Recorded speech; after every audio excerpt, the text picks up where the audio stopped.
कि मेघजी भी रामानंद स्वामी के ही शिष्य हैं और वे भी समाधि में जाकर अपने प्राण त्याग सकते हैं। हाँ देवर्षि, प्रभु ने जानते बूझते हुए भी ऐसा क्यों किया? अब तो वचन अनुसार उन्हें उस डांबी पंडित का शिष्य बनना पड़ेगा। नारायण नारायण, अब ये तो समय ही बताएगा कि कौन किसका शिष्य बनता है और कौन किसका गुरु। परंतु एक बात समझ में नहीं आई देवर्षि, प्रभु चाहते तो उन्हें अपना स्वरूप दिखा सकते थे। मेघजी का भ्रम उसी क्षण तोड़ सकते थे। हाँ, आप बिल्कुल सही कह रहे हैं इंद्रदेव, किंतु प्रभु ने ऐसा नहीं किया। इसका अर्थ ये है कि प्रभु के इस कार्य में कोई ना कोई रहस्य तो अवश्य ही छिपा होगा और उस रहस्य के उजागर होने तक हमें प्रतीक्षा तो करनी ही होगी। नारायण नारायण।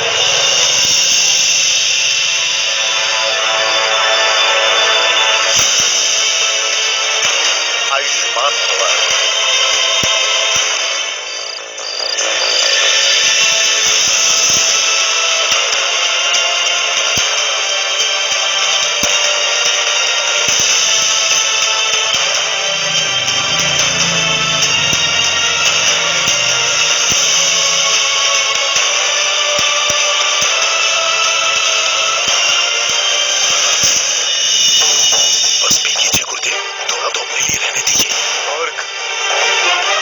पता है, इस सिद्धि के पूर्ण होते ही हम पर चारों तरफ से धन की वर्षा होने लगेगी और लोग हमारी जय जयकार करने लगेंगे। किंतु गुरुदेव, किंतु परंतु कुछ नहीं, मुझे अपना कार्य करने दो।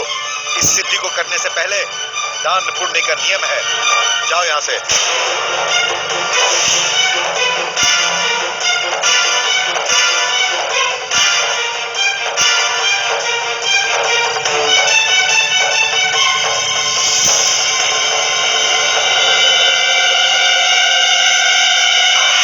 मानना पड़ेगा भाई, मेघ जी का दिल बहुत ही बड़ा है।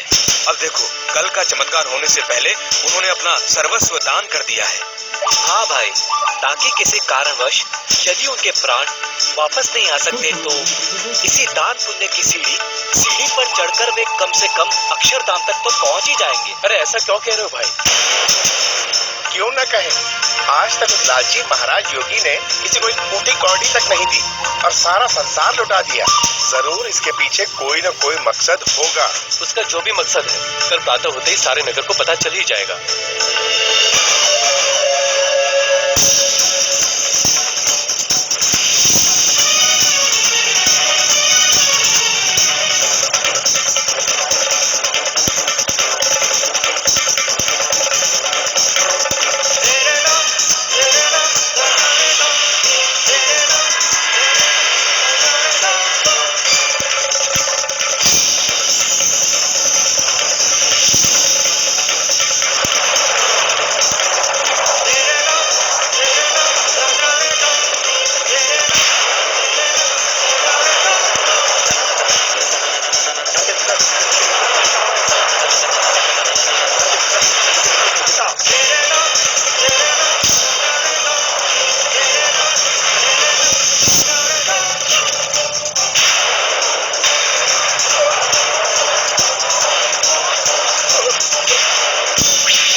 यहीं अटक।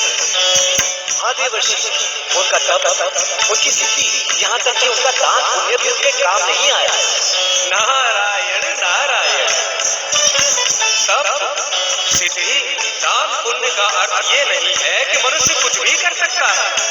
मेघ जी के साथ जो भी हुआ बिल्कुल सही हुआ है, क्योंकि उसने साक्षात प्रभु को चुनौती दी है, क्योंकि वो यथार्थ को भूलकर भ्रम में जी रहा था। तो क्या देवर्षि मेघ जी के प्राण ऐसे ही अटके रहेंगे? नहीं इंद्रदेव नहीं, प्रभु बड़े दयालु हैं। वो सबको सही मार्ग दिखलाते हैं। वे अवश्य ही इसको भी सही मार्ग पर ले आएंगे। नारायण नारायण।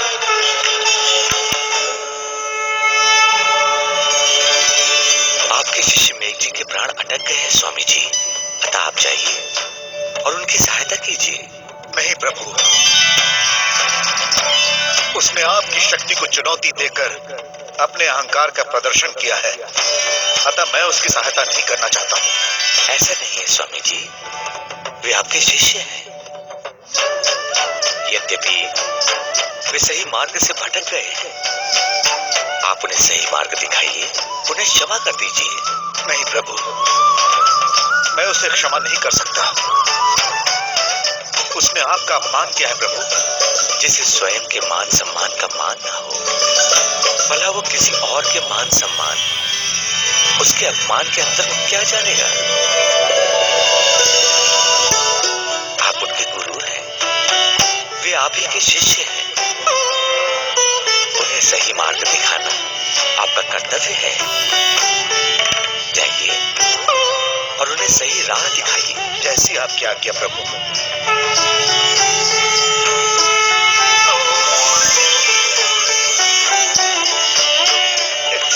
हे रामानंद स्वामी जी, मुझे इस मुसीबत से बचाओ। मैं इस पीड़ा को सहन नहीं कर सकता। हाँ, नहीं कर सकता। मेघ जी, बहुत कष्ट हो रहा है। मैं जानता हूं कि तुम्हारी इस दशा का कारण क्या है, और मैं ये भी जानता हूं कि तुम्हें तुम्हारी इन कष्टों से मुक्ति कैसे मिल सकती है। तुम्हारी दशा सुधारने का एक ही उपाय है। तुम सहजानंद स्वरूप श्री स्वामी नारायण भगवान से क्षमा मांगो। अक्षरधाम के अधिपति मेरे आराध्य तुम्हें क्षमा कर देंगे और तुम्हें तुम्हारे कष्टों से मुक्ति मिल जाएगी। श्री स्वामी नारायण भगवान से क्षमा मांगो।